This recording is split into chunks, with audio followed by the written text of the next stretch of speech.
Praise the lord, hallelujah. प्रभु यीशु मसीह में मैं आपका भाई कृष्ण बरनबास आप सभी का फिर से एक बार स्वागत करता हूं।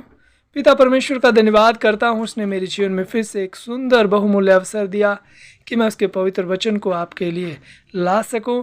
मेरे प्रियो, मैं चाहता हूं कि 2024 का वर्ष जो आने वाला कल के दिन से हमारे जीवन में जो लागू होगा, तो एक ऐसा वर्ष हो जिसमें अपने आप को हम परमेश्वर के ग्रहण योग्य बनाने का पूरा प्रयत्न करें। मेरे प्रियो, पवित्र वचन के अनुसार हमारा मसीह बहुत जल्द आने वाला है। क्यों ना हम तैयार हो जाएं, क्योंकि पवित्र वचन के अनुसार जब हम अध्ययन करते हैं तो हमें साफ साफ इस बात को समझ में आता है कि अपनी प्रतिज्ञा के अनुसार बहुत जल्द आने वाला है। तो आइए हम प्रार्थना करें आज के संदेश के लिए और अपने आप को परमेश्वर पिता के हाथों में सौंप दें। हे प्यारे परमेश्वर, हम अपने आप को आपके पाक पवित्र जोरावर हाथों में सौंप देते हैं और अपने परिवारों को, छोटे से झुंड को भी पिता आपने यहाँ पर इकट्ठा किया है, उन्हें भी आपके हाथों में सौंप देते हैं। प्यारे परमेश्वर, संसार भर में जो भी आपके दास दासी आपके वचन की सेवा करते हैं उन सभी भी को ब्लेसिंग करिए और जो वचन नहीं जानते उन्हें जानने के लिए मदद करिए। पिता, छोटी सी प्रार्थना को यीशु मसीह के पवित्र महिमामय नाम से मांगते हैं, सुने और कबूल करें, आमीन। क्या सुना था? होली स्पिरिट। होली स्पिरिट क्या सिर्फ नया नियम में है या पुराना नियम में भी है? क्या सुना था? क्या पुराना नियम में भी पवित्र आत्मा था? क्या नया नियम में पवित्र आत्मा था या है? परमेश्वर का वचन बताता है वो पहले से है और अभी भी है और आगे भी और रहेगा, क्योंकि पिता, पुत्र, पवित्र आत्मा ये कोई तीन अलग अलग व्यक्ति नहीं है, ये एक ही व्यक्ति है, एक ही है जो परमेश्वर है। वो अपने स्वरूप को अपनी योजनाओं के अनुसार उसे तैयार करता है, चलाता है। परमेश्वर का वचन जब हम पुराना नियम को अध्ययन करते हैं तो हमें साफ साफ पता चलता है कि परमेश्वर आदि से ही था। उत्पत्ति की पुस्तक पहला अध्याय दूसरी आयत को जब हम पढ़ते हैं तो परमेश्वर का वचन वहाँ पर बताता है कि परमेश्वर का आत्मा जल के ऊपर मंडराता था। तो वहीं पर ही परमेश्वर ने अपनी पवित्र आत्मा के द्वारा अपनी उपस्थिति को जाहिर किया है कि वो पवित्र आत्मा के रूप में हमारे ऊपर था, उसी समय से हमारे ऊपर मंडराता था। फिर हम आगे बढ़ते हैं और भी बहुत सारे अध्यायों में, आयतों में, बहुत सारे पुस्तकों में हम देखते हैं तो हमें मिलता है। जब वो निर्गमन की पुस्तक में हम जब पहुंचते हैं तो जब मिस्र से मूसा की अगुवाई में परमेश्वर उन्हें लेकर के चला, अपने इजरायली प्रजा को, हिब्रू प्रजा को लेकर के चला, तब किस रीति से परमेश्वर उनके साथ था। रात में वो अग्नि का खंभा बनता है, दिन में वो बादल का साया बनता है। कब ठहरना है, कब चलना है, क्या करना है, सब कुछ वो अपनी आत्मा के द्वारा उन्हें गाइड कर रहा था। और जब परमेश्वर ने उस बात को और भी ज्यादा उन पर क्लियर करना चाहा तो मूसा के द्वारा एक तंबू बनाया जो मिलाप वाले तंबू के रूप में जाना गया। वहां पर परमेश्वर की उपस्थिति इस भरपूरी से थी कि जब बादल मंदिर के ऊपर आया करता था तो मंदिर धुएं से भर जाता था। तो यहां पर परमेश्वर ने अपनी उपस्थिति को भरपूरी से दिखाया। जब नया नियम आया, जैसे प्रतिज्ञा परमेश्वर ने की थी पुराने नियम में, योएल भविष्यवक्ता की पुस्तक में, जैसा हम नए नियम में भी देखते हैं, जब प्रेरितों के काम 2 अध्याय में, the book of act chapter 2 में जब हम देखते हैं पिंतकुस्त के दिन जब पवित्र आत्मा उतरा तो वहां पर सब अन्य भाषा बोलने लगे। और जब पतरस से पूछा गया क्या तुम नशे में हो, तो उसने कहा नहीं, अभी तो दिन के 10 ही बजे हैं। यह था परमेश्वर का आत्मा जो आदि से था, जो है और रहेगा। परमेश्वर का वचन जब हम निर्गमन की पुस्तक को हम पढ़ते हैं तो वहां पर लिखा है परमेश्वर ने अपनी आत्मा को हमें किस लिए दिया? किस लिए दिया? ताकि परमेश्वर का भय हमारे मनों में हो, हम परीक्षा में स्थिर रह सकें और पाप ना करें। परमेश्वर का इन तीन ही कारणों के लिए हमें पवित्र आत्मा दिया गया था और दिया है। हम कभी पाप ना करें, हम परीक्षा में स्थिर रहें और परमेश्वर का भय हमारे हृदय में हो। लेकिन आज हम पवित्र आत्मा पाने के बाद भी पाप करते हैं, परीक्षा में स्थिर नहीं रह पाते, क्योंकि हम परमेश्वर से नहीं डरते हैं।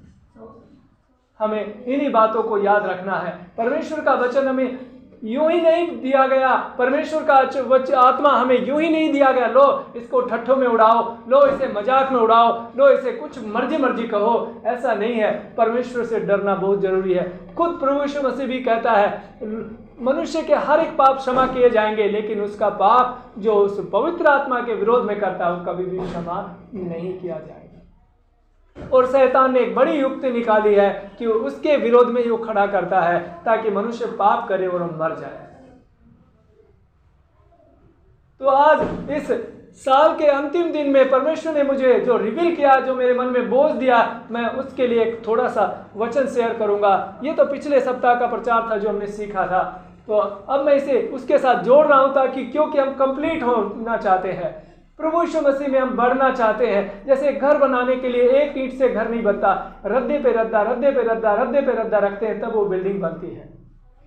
हमें पवित्र आत्मा क्यों दिया गया हमने जान लिया। अब हमें पवित्र आत्मा गवाही में क्या क्या करना है वो जानना है। हमें पापों की क्षमा के लिए परमेश्वर से दुआ मांगनी। द बुक ऑफ मैथ्यू निकालेंगे अपने अपनी बाइबल से, चैप्टर 6।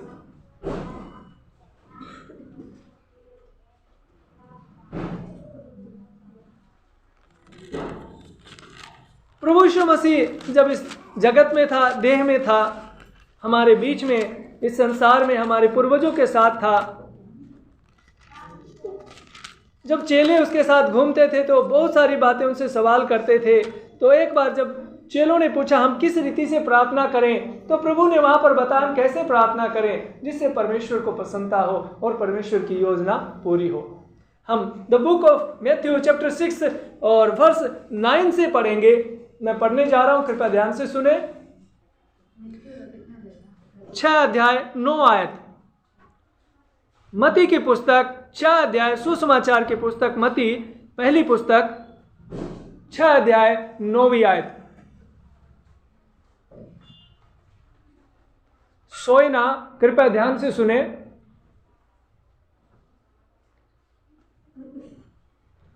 तो यहां पर अतः तुम इस रीति से प्रार्थना किया करो, हे हमारे पिता तू जो स्वर्ग में है, तेरा नाम पवित्र माना जाए, तेरा राज्य आए, तेरी इच्छा जैसे स्वर्ग में पूरी होती है वैसे पृथ्वी पर भी हो। हमारे दिन भर की रोटी आज हमें दे, और जिस प्रकार हमने अपने अपराधियों को क्षमा किया है वैसे ही तू भी हमारे अपराधों को क्षमा कर, और हमें परीक्षा में न ला परंतु बुराई से बचा, क्योंकि राज्य, पराक्रम और महिमा सदा तेरी ही है। आमीन। आमीन। जोर से कहें आमीन। प्रभु की स्तुति हो। आप समझ रहे हैं, हम जब बाइबल का अध्ययन करते हैं तो प्रार्थना कई प्रकार की होती है। जब हम 2 भाई बहन, जो भी 2-4 जन इकट्ठा होकर के प्रभु के नाम की महिमा करते हैं, गीत गाते, वो भी प्रार्थना है। जब हम कुछ बातें करते हैं वो भी प्रार्थना है। अपने जीवन में जब हम अकेले होते हैं, अकेले क्षणों में भी जब हम परमेश्वर के मन पे, परमेश्वर के वचन के ऊपर मनन करते हैं वो भी प्रार्थना है। अलग अलग तरीके की प्रार्थना होती है। तो यहाँ पर एक ऐसी सामूहिक प्रार्थना जो एक जरूरत है इस समाज को लिए, हमारे लिए, हमारे लाभ के लिए, समाज के लाभ के लिए, वो प्रार्थना प्रभु यीशु मसीह ने हमें सिखाई है। परमेश्वर कहता है, प्रभु यीशु मसीह कहता है, तुम इस रीति से प्रार्थना किया करो, हे हमारे पिता तू जो स्वर्ग में है, तेरा नाम पवित्र माना जाए। Hallelujah, hallelujah. हमारा परमेश्वर, हमारा पिता, हमारा राजाओं का राजा, हमारा उद्धारकर्ता मसीह यीशु स्वर्ग में है। जैसे उसकी इच्छा स्वर्ग में पूरी होती है, वो राजा वहां का, और राजा जैसे चाहता है वैसे अपने वहां पर होता है। वैसे परमेश्वर कहते हैं इस पृथ्वी पर भी बिल्कुल वैसा ही हो। तेरी योजना, तेरी कल्पनाएं, तेरी योजनाएं यहाँ पर पूरी हो। जैसे घर के अंदर क्या होता है, जो हेड ऑफ द फैमिली होता है वो जैसे चाहता है परिवार को वैसे लीड करता है, वैसे परमेश्वर चाहते हैं संसार में भी परमेश्वर के द्वारा लीडिंग हो, न कि मर्जी हो। इसलिए परमेश्वर चाहता तुम इस रीति से प्रार्थना किया करो, हे हमारे पिता तू जो स्वर्ग में है, तेरा नाम पवित्र माना जाए, तेरा राज्य आए। और जिस प्रकार हम अपने अपराधियों को क्षमा करते हैं, तू भी हमारे अपराधों को क्षमा कर। सेकेंडरी में बात में पहले तो क्या कहा, परमेश्वर ने राज्य मांगा इस अर्थ के ऊपर प्रार्थना के द्वारा कि तुम राज्य मांगो परमेश्वर से। दूसरा क्या मांगा, क्षमा। क्या मांगा, फॉरगिवनेस। हम क्षमा नहीं करेंगे तो हमें क्षमा नहीं मिलेगी। परमेश्वर जो दया का धनी है वो हमें अपना गुण देना चाहता है। हम उत्पत्ति की पुस्तक 26 आयत में देखते हैं, पहले अध्याय की पहली आयत में 26 वर्ष में देखते हैं तो क्या कहता है, हाँ, परमेश्वर ने मनुष्य को अपनी समानता अपने स्वरूप में बनाया है। ऐसे नहीं बना दिया, उसने हमारे अंदर अपने नेचर को भी दिया है, उसे निकालना है हमें। ऑलरेडी हमारे अंदर है वो स्वभाव, परमेश्वर के सारे स्वभाव हमारे अंदर है, उसे निकालो बाहर। और उसमें एक गुण स्वभाव क्या है, वो क्षमा करने का भी है। परमेश्वर चाहता है हम क्षमा करना सीखे, जिस रीति उसने हमें क्षमा किया। क्या कोई यहाँ पर कह सकता है कि मैं धर्मी हूं, मैंने कोई पाप नहीं किया? हम सभी पापी हैं, लेकिन परमेश्वर फिर भी हमें क्षमा करता है। उस पवित्र परम पवित्र परमेश्वर के सामने के आने के लायक नहीं हम लोग, उसके वचन को पढ़ने के लायक नहीं हम लोग, उसके नाम को लेने के लायक नहीं हम लोग, लेकिन इसके किसके द्वारा संभव हुआ, उसकी क्षमा के द्वारा। जब परमेश्वर ने हमारी गलतियों को, हमारे पापों को, अपराधों को जो माफी के योग्य नहीं है फिर भी माफ करता है, तो क्या हम उससे कुछ और ना सीखें? तो क्या हमें क्षमा नहीं करना चाहिए? इसलिए प्रभु चाहता है कि हम क्षमा करें। अब 2023 में हमने न जाने कितने पाप किए, बीते दिन में न जाने कितने पाप किए, अब उन गलतियों को नहीं दोहराना है। 2024 जो नया वर्ष शुरू होने जा रहा है, वो 2024 में हम प्रण करें, हम प्रॉमिस करें परमेश्वर को अपने मध्य जानकर कि मैं ये गलती दोबारा नहीं दोहराऊंगा और मैं अपने अपराधियों को क्षमा करूंगा। एक नया जीवन, एक परमेश्वर तब एक उसका नेचर मेरे लाइफ में होगा। जिसके प्रति मेरे मन में गुस्सा है, जिसके प्रति मेरे मन में क्रोध है, मैं आज परमेश्वर की उपस्थिति में उन्हें माफ करता हूं। हालेलुया, यहीं पर है। ध्यान से, मैं क्या बोल रहा हूं, ध्यान से। हमें क्षमा करना है। जब तक हम क्षमा नहीं करेंगे हमें क्षमा नहीं मिलेगी। बाइबल क्या कहते हैं, जिस नाप से तुम नापोगे तुम्हारे लिए भी उसी नाप से नापा जाएगा। जिस नजर से तुम लोगों को देखते हो उसी नजर से तुम्हें देखा जाएगा। परमेश्वर किसी को ज्यादा या कम की मांग नहीं करता, वो चाहता है कि जैसा तुम चाहते हो तुम्हारे साथ हो, तुम भी उनके साथ करो। हालेलुया, कितना अच्छा परमेश्वर, दयालु परमेश्वर, करुणामय परमेश्वर, मृत्युंजय परमेश्वर हम पापियों के लिए कितना करता है, लेकिन हम क्या करते हैं, उसे दुखी करते हैं, उसकी पवित्र आत्मा को शोकित करते हैं। जब हम कुछ गलत करते हैं हमारे अंदर से फीलिंग होती है नहीं ये गलत है, फिर भी हम अपनी उसको साइड कर देते हैं, साइड मेरे को करने दे, मुझे करने दे। क्या दुख नहीं लगता होगा उसे? जब हम लड़ते हैं, जब हम झगड़ते हैं, जब हम ईर्ष्या करते हैं, जब हम बहस करते हैं, क्या उसको दुख नहीं होता होगा? कैसे लड़ रहे हैं मेरे बच्चे? बाइबल कहती है अभी तक भी किसी से नहीं लड़ा। यीशु मसीह जब देह में था, प्रभु यीशु मसीह जब देह में था, वो क्या था? पूरी बाइबल बताती है एक बार उसने क्रोध किया है लेकिन पाप नहीं किया, क्योंकि ये वचन पूरा होना अवश्य था। क्योंकि बाइबल में लिखा था कि तेरे घर की धुन मुझे क्या करेगी? खा जाएगी। इसीलिए उसने क्रोध किया। जब तक वो ऐसा व्यवहार नहीं करता तो उनके मनों में, उनके आंखों में चुभता नहीं, फरिश्तियों की आंखों में चुभता नहीं। इसीलिए उसने ऐसा किया ताकि वो वचन पूरा हो। परमेश्वर जानता है वो परफेक्ट है, हमें भी परफेक्ट बनाना चाहता है। हमारे मन में एक बड़ी कमी आ गई है, आज मसीह लोगों में एक बहुत बड़ी कमी हो गई है, वो है क्षमा ना करने की। हम सोचते हैं हम धर्मी हो गया, हम सोचते हैं हम बहुत साफ सुथरा हो गया, लेकिन दूसरे को अभी तक भी गंदा ही देखते हैं। क्या हम भूल गए जिस रीति हमें परमेश्वर ने माफ किया उसी रीति से उसे भी माफ किया है? हम बिल्कुल बराबर हैं, कोई कम ज्यादा नहीं है, लेकिन हम आज भी उसको वैसा ही देखते हैं जैसे पहले था। अरे हम अपने आप को भी तो देखें, हम कैसे थे और आज कैसे हैं। जब परमेश्वर ने मुझे बदला तो निश्चय ही उसे भी, अगर आज नहीं बदला तो कल बदलेगा, और वो बदलेगा, क्योंकि परमेश्वर कहता है तो होता है। हालेलुया। इसीलिए अपने अपराधियों को, अपने बैरियों को, अपने विरोधियों को पहले क्षमा करना सीखे। आइए हम वचन के द्वारा और भी इस बात को और भी ध्यान से सीखे।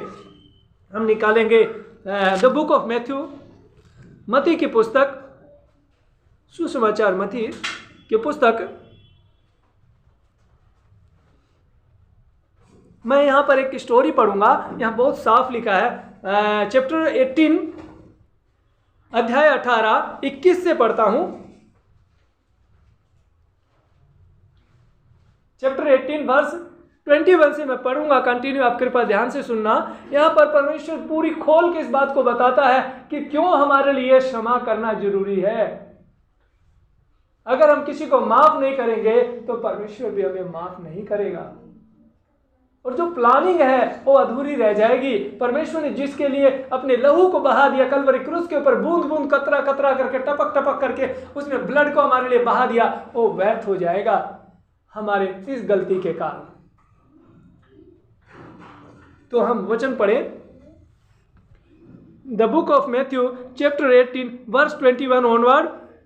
तब पतरस ने पास आकर उससे कहा, हे प्रभु, यदि मेरा भाई अपराध करता रहे तो मैं कितनी बार उसे क्षमा करूं? क्या 7 बार तक? यीशु ने उसे कहा, मैं तुझसे यह नहीं कहता कि 7 बार तक, वरन 7 बार के 70 गुना तक। हालेलुया। हमारा परमेश्वर क्या चाहता है हमारे सामने साफ साफ है। हमारा परमेश्वर क्या चाहता है हमारे सामने साफ साफ है, बिल्कुल। क्या कहता हो? हमें कितने बार माफ करना है? 7 बार के 70 गुना, यानी कि 490 टाइम्स, 490 बार माफ करना है।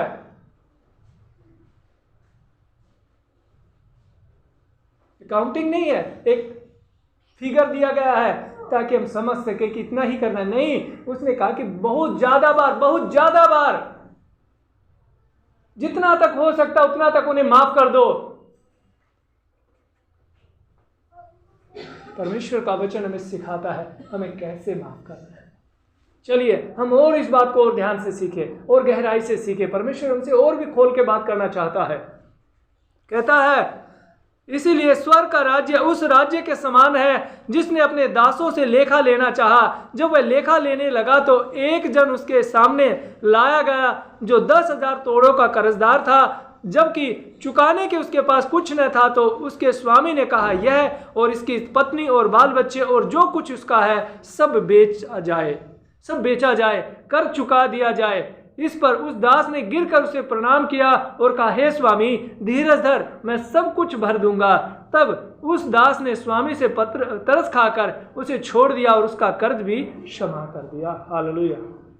यहाँ पर एक दृष्टांत, एक उदाहरण के तौर पे हमें समझाना चाहता है। एक व्यक्ति जो एक कर्जदार का, एक जैसे लैंडलॉर्ड का, एक धनी व्यक्ति का कर्जदार है, और जब बहुत समय हो गया, जब वो कर्जा उसने लिया था एक व्यक्ति ने, वो दे नहीं पा रहा था, तो एक दिन उसे पकड़ लिया और उसे पकड़ करके कहता, भाई ऐसे करो, तुमको तुम्हारे बाल बच्चों को सबको बेच दो और मेरा कर्जा भर दो। लेकिन जब उसने गिड़गिड़ा करके उसने माफी मांगी, परमेश्वर उसे अपने जो जिससे उसने लोन ले रखा था उस व्यक्ति से, वो देनदार से जब उसने माफी मांगी तो उसे तरस आया और उसने क्या कर दिया, उसका 10,000 जो तोड़े थे, कर्ज था जो, उसे माफ कर दिया। हालेलुया। ये एक संसार की फिगर में से, संसार के उदाहरणों में से दे रहा है। ये नहीं कि हमने किसी का लोन लिया है उसके जाके हम गिड़गिड़ाने लगे और कहीं मुझे माफ कर दे, मैं दे नहीं पा रहा हूं। ऐसा नहीं, ये स्वर्ग के राज्य की बातें बता रहा है। परमेश्वर कहता है, ये एक स्वर्ग का राज्य का एग्जाम्पल दे रहा है कि हम पाप के लिए पश्चाताप करें, हम क्षमा मांगे, जो हमसे गलतियां हो गई उनके लिए हम क्षमा मांगे, गिड़गिड़ा कर प्रार्थना करें, तो हो सकता है परमेश्वर हमें क्षमा कर दे। और आगे पढ़ते हैं ताकि और भी हम इस बात को क्लियर समझ सके। यहाँ 10,000 यानी कि एग्जाम्पल ले रहा, 10,000 तोड़े मतलब 10,000 लगा लो, 10,000 रुपए लगा लो, है। एग्जाम्पल के तौर पे किसी ने 10,000 का लोन लिया और वो दे नहीं पा रहा, तो मालिक ने उसे क्या कर दिया, जब वो गिड़गिड़ा करके माफी मांगी तो उसे क्षमा कर दिया, ठीक है भाई तू नहीं दे पाता, तू छोड़ दे, तू मत दे, तू जा, फ्री हो गया, तू उस लोन से फ्री हो गया, तुझे देने की जरूरत नहीं है। और आगे देखता हूं, परंतु जब यह दास बाहर निकला तो उसके संगी दासों में से एक उसको मिला जो उसके 100 दिनार का कर्जदार था। उसने उसे पकड़कर उसका गला घोटा और कहा, जो कुछ तुझ पर कर्ज है भर दे। इस पर उसका संगी दास गिरकर उससे विनती करने लगा, धीरज धर, मैं सब भर दूंगा। उसने न माना, परंतु जाकर उससे बंदी गृह में डाल दिया कि जब तक वह कर्ज न भर दे तब तक वहीं रहे। हालेलुया। और साथ ही क्या कहता परमेश्वर, जिस प्रकार उसके 10,000 कर्जा था और वो दे नहीं पा रहा था, बिल्कुल उसी प्रकार जिसने 10,000 कर्ज लिया था, उसने किसी को 100 रुपये किसी को कर्ज में दिया था। किसी भाई ने उस व्यक्ति से लिया था जिसने 10,000 कर्ज लिए थे। वो जब अचानक उसे मिल गया तो उसने उसे पकड़ लिया और कहते, मेरे भाई 100 रुपये दे मेरे। कहते, भाई मैं नहीं भर पा रहा हूँ, मैं बहुत तकलीफ में हूँ, मैं बहुत परेशानी में हूँ, नहीं दे पा रहा हूँ, मुझे माफ़ कर दे, मैं भर दूंगा, मुझे धीरज धर, मैं भर दूंगा। उसने नहीं माना और उसे पकड़ा, मारा, पीटा और उसे बंदी गृह में डाल दिया गया। समझ रहे हैं? उसे बंदी गृह में डाल दिया गया। क्या जो 10,000 जिसने उसको दिए थे, क्या उसने ऐसा किया था? उसने तो माफ कर दिया था। क्या इसे भी क्षमा नहीं करना चाहिए था? आप तो आशा करते हैं कि प्रभु जी मुझे माफ कर दे, लेकिन हम दूसरों के प्रति फिर वही व्यवहार करते हैं। परमेश्वर ने हजारों हजार पाप हमारे माफ कर दिए हैं, जो गिनती भी नहीं कर सकते। जन्म से लेकर अभी तक हमने कमाया क्या था? पाप ही तो कमाया था, है? जब हम उल्टे काम करते थे, हमारे रिकॉर्ड में मेंटेन हो रहे थे। अगर मैंने कहीं एक मीटिंग में देखा, हम हर दिन में कम से कम देखते हैं तो 33 पाप करते हैं। एक दिन भर में एक नॉर्मल व्यक्ति बिना झूठ बोलने वाला तो हजारों करेगा, बिना झूठ बोलने वाला, एक सच्चा झूठ नहीं बोलने वाला व्यक्ति 33 पाप करता है दिन भर में। आप गिन के देख सकते हैं अपने रिकॉर्ड के अनुसार। एक नॉर्मल व्यक्ति को डिक्टेट करो, जांचो, और दिन भर में कितनी गलतियां करता है। देखो 30 से ज्यादा गलती करता है। अगर आपको 30 को छोड़ो, दिन भर में सिर्फ आपने 10 गलती कर ली है, चलो 10 को भी छोड़ो, दिन भर में 1 गलती कर ली है, तो साल भर में कितनी गलती हो गई? 365 हो गई, सिर्फ 1 गलती। क्या हम एक ही गलती करते हैं दिन भर में? न जाने कितनी गलतियां करते हैं। इसी प्रकार परमेश्वर ने इतने बड़े पाप के बोझ को हमारे ऊपर से हटा दिया, अपने ऊपर ले लिया, छोड़ दिया, माफ कर दिया, लेकिन हम फिर भी हमारे अपराधियों को, जिसने हमारे विरोध में कुछ 1 गलती कर दी हो, 2 गलती कर दी हो, किसी और 2-4 बातें कह दी हो, हमने तो उसके लिए क्या कर दिया? एक दीवार खींच दिया है। हमने तो उसके लिए क्या कर दिया? दीवार खींच दी। ये मेरे घर में नहीं घुसेगा। क्या हम लायक है परमेश्वर के घर में घुसने के लायक है? तो जब परमेश्वर हमें क्षमा करता है और क्षमा की मांग भी करता है, तो क्या हम माफ ना करें? अभी हमने प्रार्थना में पढ़ा ना 6 की 9 आयत में, 10वीं आयत में, कि जिस रीति से हम अपने अपराधियों को क्षमा करते हैं। अरे तुमने अपने अपराधियों को तो क्षमा नहीं किया, तो परमेश्वर से कैसी आशा करते हो कि तुम्हें भी माफी मिलेगी? हमें सीखना है वचन से, हमें बढ़ना है मसीह जैसा। परमेश्वर ने अपनी आत्मा को हमें इसीलिए नहीं दिया कि हम उसको ठट्ठों में उड़ाएं, पढ़े और भूल जाए। परमेश्वर ने अपनी आत्मा को हमें इसीलिए दिया कि हम तैयार हो जाए, हम तैयार हो जाए। शादी से पहले क्या होता है? लड़का और लड़की दोनों तैयार होते हैं। हमारा मसीह तो ऑलरेडी तैयार है, हमारा दूल्हा तो ऑलरेडी तैयार है, हमें तैयार होना है, हमें तैयार होना है। अगर हम ऐसा लापरवाही करेंगे, अगर हम ऐसे केयरलेस होंगे, हम अब रिस्पॉन्सिबल नहीं होंगे, हम क्या होंगे फिर? एक वर्ड है रिजेक्ट। हम रिजेक्ट किए जाएंगे, हमें निकाल दिया जाएगा, द्वार बंद कर दिया जाएगा। बिल्कुल उस दृष्टांत की तरह जो क्या था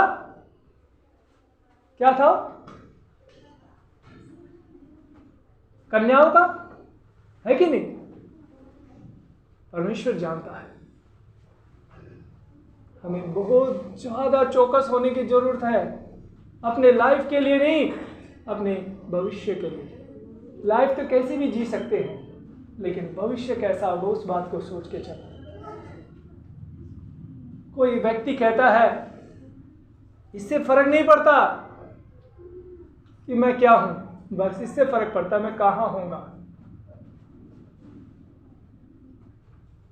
आज हमारा जीवन नहीं है, जीवन तो वो है, हम वहां होंगे कि नहीं उस बात से फर्क पड़ता है। आज हम कैसे हैं उससे फर्क नहीं पड़ता, आज हम जैसे भी हैं उससे फर्क नहीं पड़ेगा, लेकिन कल कहाँ होंगे उस बात से फर्क पड़ता है। हम क्लास 1 में बच्चे को भेजते हैं, क्या वहां पर सदा रहता है? स्टेप बाय स्टेप बढ़ता है, क्लास 12 भी जाएगा, BA डिग्री सिग्री सब करेगा, इससे फर्क नहीं पड़ता वो कहाँ पर है, लेकिन कहाँ होगा वो बात फर्क पड़ता है। इसलिए अपने भविष्य को तैयार करने के लिए आज हमारे पास अवसर है। उस हिंड्रेंस को हम एक वर्ष और पढ़ेगा, बहुत ज़्यादा बड़ा नहीं करेगा मैसेज को, हम एक आखिरी वर्ष और पढ़ूंगा, यहाँ पढ़ लेना और भी बहुत सारी बातें क्लियर यहाँ पर है। मैं एक आखिरी आयत पढ़ के यहाँ समाप्त करूंगा मैसेज को। यहाँ पर क्या कहता है, 35वीं आयत, the book of Matthew chapter 18 verse 35। अपनी बाइबल में नोट कर लें, ये नोट करने लायक है। अभी तक मैंने नहीं कहा था नोट कर ले, कृपया अपनी बाइबल में नोट कर ले, ये नोट करने लायक है। यहाँ पर 35वें आयत क्या कहते हैं, इसी प्रकार यदि तुम में से हर एक अपने भाई को मन से क्षमा ना करेगा तो मेरे पिता जो स्वर्ग में है तुमसे भी वैसा ही करेगा। हालेलुया। ये मैं नहीं कहता, वो परमेश्वर कहता है जिसने ये निजाम दिया है, जिसके सामने हम खड़े होंगे, जो हमें जांचेगा, जो हमें परखेगा, जो हमें जज करेगा। क्या कहता है, इसी प्रकार यदि तुम में से हर एक अपने भाई को मन में क्षमा न करेगा तो मेरा पिता जो स्वर्ग में है तुमसे भी वैसा ही करेगा। Hallelujah, hallelujah. जाग रहे हैं?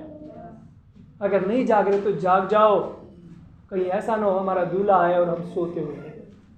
प्रभु यीशु मसीह ने भी यही कहा था गतसमनी के बाग में, जागते रहो, प्रार्थना करते रहो ताकि तुम परीक्षा में ना पड़ो। आंखों से नहीं, आत्मा में। हमें सोते हुए भी प्रार्थना करते, पता है आपको, जब हम बिस्तर में जाते प्रार्थना करते, प्रभु मैं अपना जीवन तुझे सौंपता हूँ, अपना परिवार तुझे सौंपता हूँ, और हम सो जाते हैं। क्या हम सोते हैं क्या? नहीं, हम आत्मा में जागते हैं। उस समय भी परमेश्वर का आत्मा हमारे अंदर कंट्रोल कंटिन्यू परमेश्वर के साथ अटैचमेंट रखता है। इसीलिए सुबह उठते ही, रात को सोते समय, हर समय, चलते समय, बोलते समय, खाते समय, पुराने नियम में बहुत सुंदर से कहा था कि तुम ऐसे करना, ये वचन तुम्हारी बाजुओं पर बांध लेना, माथे में टीके का काम देना, चौखटों पर, दरवाजे पर लगा देना, ताकि जब भी तू जहां पर भी जाए तुझे वो ही दिखाई दे, ताकि हम किसी रीति से भूल ना जाए। और जब तुम्हारे बच्चे तुमसे पूछे ये क्या है, तो कहना कि हमारा परमेश्वर जो हमें मिस्र की गुलामी से छुड़ा करके लेकर आया है, उस परमेश्वर के वचन नहीं है। हालेलुया। क्या हम अपने बच्चों को बताना भूल गए? हमारा परमेश्वर हमें पाप की दलदल से, उस मिस्र की गुलामी से छुड़ाया है। वही परमेश्वर हमें स्वर्ग ले जाने के लिए, कनान देश यानी प्रोमिस्ड लैंड में ले जाने के लिए प्लान करके रखा है। अगर हम